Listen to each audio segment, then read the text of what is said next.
un autor interesante para destacar también es Celso Furtado, porque creo que al menos hay dos cosas de su pensamiento, dos aspectos de su pensamiento que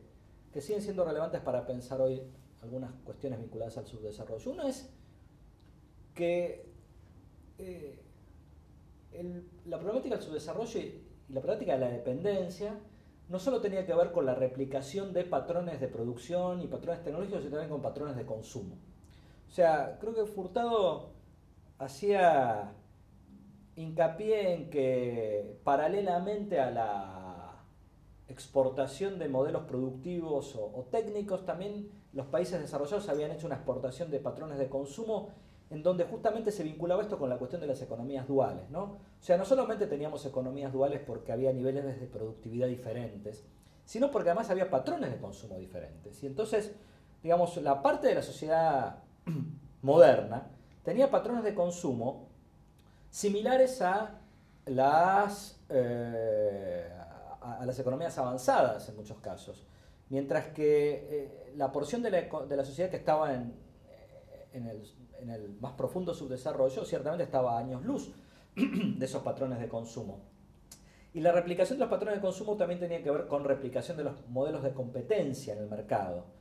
en donde había un cuestionamiento a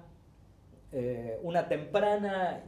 adopción de modelos de competencia basados en la diferenciación de producto, la marca, etcétera, que correspondían tal vez a una etapa natural en los procesos de evolución de las sociedades capitalistas más avanzadas y que tal vez en la periferia se habían adoptado un modo temprano y tal vez habían bloqueado de algún modo ciertos procesos de desarrollo. La otra cosa interesante, muy vinculada con esta, es el énfasis en las élites, es decir, ¿cuál es el sujeto social de estos procesos? Tal vez Furtado u otros autores tenían una visión un tanto estática, en el sentido de que, bueno, ahí estaban las élites tradicionales en las sociedades latinoamericanas y de allí nunca iba a salir un núcleo empresarial dinámico, moderno, etc.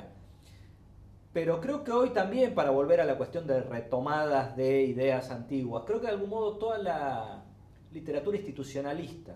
moderna, que hace mucho hincapié en la cuestión de los equilibrios sociopolíticos que llevan a que en determinados países se adopten estrategias desarrollistas con mayor o menor éxito. Estas modernas perspectivas institucionalistas vuelven de algún modo a la cuestión de las élites, es decir, de quién fija las normas sociales, no quién las fija en un sentido conspirativo de que se juntan como estilo, digamos, marxismo vulgar, el Estado es el comité de negocio de la burguesía y 5 capitalistas se juntan y dicen cómo vamos a hacer las cosas, no, pero en un sentido más de cuáles son las fuerzas sociales, sociopolíticas que de algún modo están en puja en la sociedad y cuya interacción mutua, por cierto, con poderes asimétricos entre cada uno de estos grupos sociales, contribuye a definir equilibrios más o menos desarrollistas o más o menos subdesarrollistas o más tradicionales o conservadores. Y creo que, si bien, como digo, los autores, tal vez Furtado y otros autores que estaban entre el estructuralismo y la dependencia, por llamarlo de algún modo, tenían una visión uniformemente negativa de las élites latinoamericanas, y a mi juicio demasiado drásticamente negativa, sí tenían el mérito de poner algo que tal vez incluso los autores clásicos del desarrollo no hacían tanto hincapié, que es que finalmente esto no es simplemente una cuestión de 10 economistas tecnócratas diciéndole a los estados hagan tal o cual cosa, sino también una cuestión, o fundamentalmente, de procesos sociales, en donde no todos los grupos sociales tienen el mismo poder, ni los mismos intereses, ni los mismos objetivos, y uno no puede hacer política económica o política de industrialización o política de desarrollo ignorando esos aspectos. Entonces creo que estos dos aportes de Furtado, que también son compartidos por otros autores latinoamericanos de la época, siguen siendo muy interesantes, y si bien tenemos tal vez que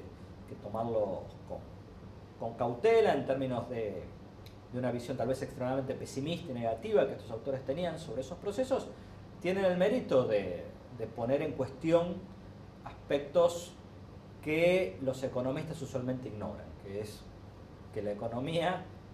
o los procesos de desarrollo económico no son una competencia por las mejores ideas, sino procesos en los cuales los países que han tenido éxito han logrado coaliciones desarrollistas en donde los grupos con más poder en la sociedad de algún modo han sido inducidos o han liderado los procesos respectivos según el caso, pero en cualquier caso han convergido o se han convertido en agentes dinámicos industrializantes y entonces, por lo tanto, esos procesos sociopolíticos juegan un rol central en la salida de esas trampas de la pobreza. No se trata meramente de simplemente los masivos procesos de inversión de los que pensaba Rosa Stenrodan, sino también en pensar los sujetos que llevan adelante esos procesos y cómo los convencemos o cómo los inducimos o cómo la propia sociedad evoluciona hacia que esos agentes estén interesados en protagonizar esas nuevas inversiones, estén interesados en que esas economías subdesarrolladas se transformen y abandonen esos modelos duales heterogéneos. Lo que creo que, no sé si se ponía suficiente énfasis, puede que sí, puede que no, es que, y creo que modernamente habría que también repensar esto, es que no solo esas élites tradicionales tenían tal vez un rol bloqueante de los procesos de desarrollo. Cuando uno mira algunas economías latinoamericanas, tal vez también hay que repensar el rol de las clases medias urbanas, o incluso de los sindicatos, o de muchos partidos políticos. Cosa que sí los autores institucionalistas más modernos tal vez logran armar un